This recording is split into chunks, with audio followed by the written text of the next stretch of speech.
two bipartisan bills that we could push, and I would ask the chairman to and the ranking member to focus our minds on getting those bills, bipartisan bills, passed this session. Thank you.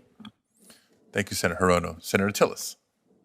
Thank you, Mr. Chairman, for holding this hearing. I don't even know if I'll have time to ask you all any questions, but I do want to talk a little bit about how we resolve a series of crises that I think we have. There's no question we have a healthcare crisis. I was just down at a hospital, an institution you all would recognize, one of the most admired healthcare institutions in the United States, down in North Carolina. They have 80 beds that they can't make available because they don't have the nursing staff. We all know the pyramid. You got to have nurses in order to staff a room. We don't have them.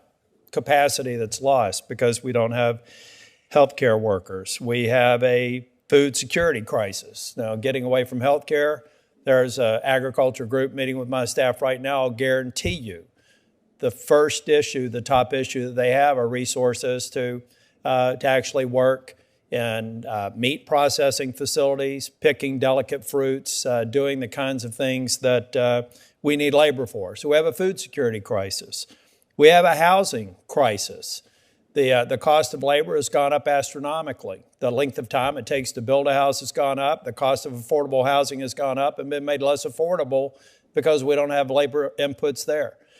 But we also, contrary to what President Harris said this week, we have a border crisis. The border is not secure, and 80% of the people that are crossing the border do not have a valid asylum claim. That is not, in my opinion, that's bared out by facts of the adjudication process that someone goes through. When they claim credible fear, they go through the process, they're adjudicated as not having a credible claim.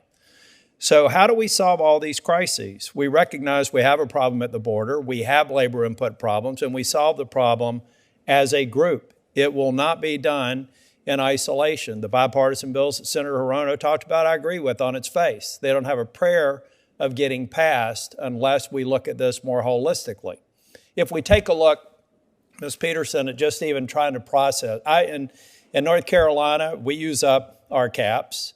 I track it very closely. We have dozens of cases of trying to get nurses here on work visas, and it's frustrating. I know it's got to be frustrating for the outside. Imagine how frustrating it is for a Senate office having to go through that just to make sure that we can get as many beds open as possible. But we keep talking around the strategy that is necessary to solve the problem. Those bills are not going to get passed. They're not even going to get a chance to be voted on the floor. Likely not, unless we do the work to come up with a comprehensive solution that recognizes if we reduce future flows, we're going to have more resources to process visas. Just imagine if 2/3 of the future flows went away, how many other resources could be freed up to focus on legal immigration, guest worker programs, the kinds of things that you're looking at. And I know your head's probably about to explode going, yeah, but that's not my problem. It is our problem, and we have to solve it. And there are some simple solutions for solving it, and we have come so damn close so many times only to not get into the end zone.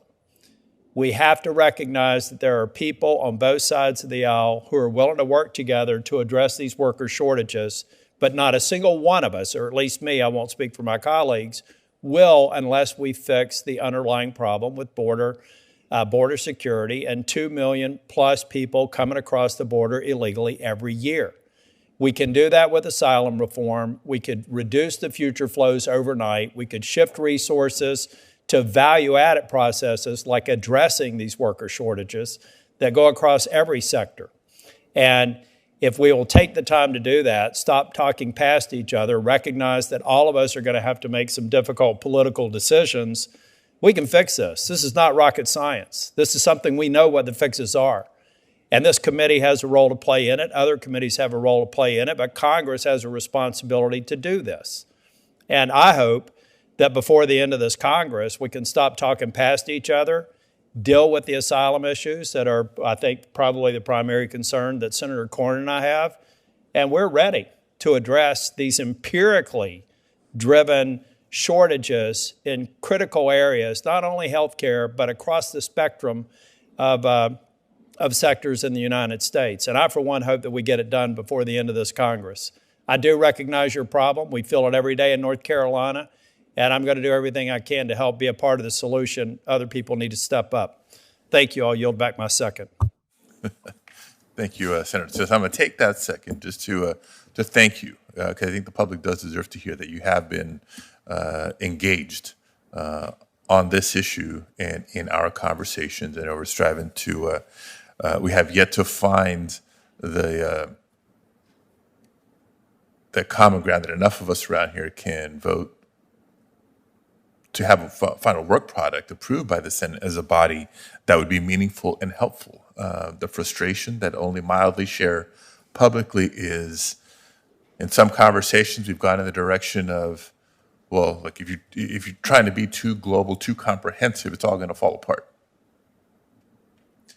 Yet at the same time, I hear, well, this is too narrow. It's not big and robust enough. So we can't do this. So finding that balance is what we're striving for. Obviously, we haven't found it yet, not yet, but I'm not giving up. I appreciate you not giving up. Yeah, Mr. Chairman, I would just say, just for you all, if we don't get this thing done before the end of this Congress, my guess is we're 5 years away from getting another opportunity, and I hope people pay attention to that. Mr. Chairman, will you allow me just 30 seconds? Sure, Senator Cornyn. I think we can talk this thing for the next 20 years and never reach a conclusion. Or we could do what Senator Tillis and I have asked the chairman of the Judiciary Committee to do, the committee with jurisdiction over immigration matters, is schedule a markup. Bring a bill before the committee, have an amendment process, which is part of that process, and see if we can come up with a majority of senators who would find a bill that they would support. If we just continue to talk about this, we're never going to get this resolved. We've been talking about for DACA for 10 years and never gotten it resolved. So we have the tools available to us, but the only person who can convene that markup would be the chairman of the committee. And so I hope our Democratic colleagues would support us in that effort. Thank you. Senator Klobuchar. Well, thank you very much, Chairman, and thank you very much for taking on this issue. And this is something